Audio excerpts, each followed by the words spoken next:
Assalamualaikum warahmatullahi wabarakatuh. Perkenalkan, saya Febran Ibn Ahmad Al-Hafid dari kelompok 8 akan mempresentasikan tentang talak. Yang pertama yaitu definisi talak.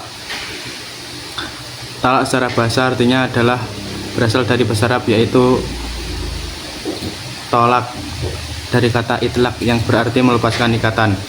Talak secara istilah adalah putusnya hubungan suami istri melalui ucapan tertentu baik secara langsung maupun sindiran. Kemudian yang kedua, dalil dan hikmah talak. Dalil dari talak dalam Al-Quran terdapat pada surat At-Talaq ayat 1 yang artinya, wahai Nabi, jika kamu menceraikan istri-istrimu, maka hendaklah kamu ceraikan mereka pada waktu iddahnya yang wajar, dan hitunglah waktu iddahnya itu, serta bertakwalah kepada Allah Tuhanmu. Yang kedua, dalil dari talak ada pada surat An-Nisa ayat 130 dan juga pada hadis riwayat Bukhari dari Abdullah bin Umar. Hikmah dari talak adalah solusi yang paling tepat ketika rumah tangga tidak harmonis dan penuh konflik. Juga talak bisa menjadi kesempatan bagi kedua pihak untuk melakukan introspeksi diri dan belajar dari kesalahan. Kemudian hukum talak. Hukum talak yang pertama yaitu adalah wajib. Talak menjadi wajib jika perceraian adalah jalan terakhir yang dapat ditempuh untuk menyelesaikan pertikaian yang tidak dapat diselesaikan. Kemudian yang kedua adalah makruh. Apabila talak yang dilakukan tanpa adanya alasan yang kuat atau ketika hubungan suami istri baik-baik saja.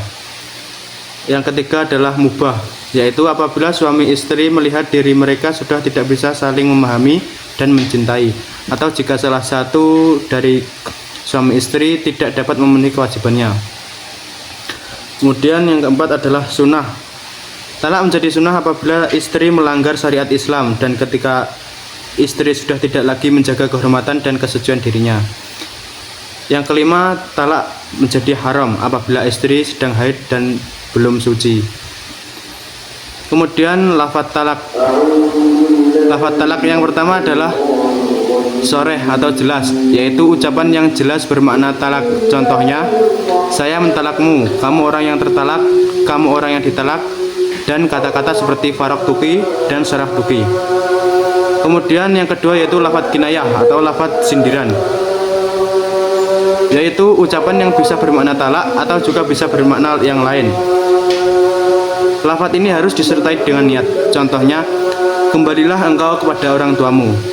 Perkenalkan, nama saya Rizky Ahmad Sabani. Di sini saya akan menjelaskan tentang perbedaan talak sunnah dan bid'ah. Yang pertama, talak sunnah. Talak sunnah yaitu talak yang dilakukan secara sunnah, menceraikan istrinya tanpa hubungan intim dan dia menceraikannya dalam keadaan suci atau tidak hamil. Dan yang kedua yaitu talak bid'ah. Talak bid'ah yaitu talak yang dijatuhkan dalam keadaan haid atau nifas.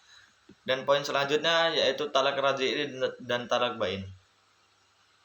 Yang pertama, talak raj'i. Talak raj'i adalah talak 1 dan 2 yang masih mungkin bisa suami untuk merujuk kembali istrinya selama masa iddah. Yang kedua yaitu talak bain. Talak bain adalah talak yang tidak mungkin dirujuk kembali. Talak ini dibagi menjadi dua, yaitu talak sugro dan talak kubro. Talak sugro. Talak sugro adalah talak yang tidak bisa dirujuk kecuali dengan akad dan mahar baru. Dan talak kubro adalah talak yang setara dengan talak 3 atau tidak bisa dirujuk kembali. Dan poin selanjutnya yaitu rujuk. Rujuk berasal dari kata bahasa Arab yang berarti kembali atau mengembalikan. Rujuk menurut istilah adalah mengembalikan status hukum perkawinan secara penuh setelah terjadinya talak yang dilakukan oleh bekas suami, terjadi bekas istrinya dalam masa iddahnya dan ucapan tertentu. Cukup sekian dari kami, kurang dan lebihnya kami mohon maaf. Wassalamualaikum warahmatullahi wabarakatuh.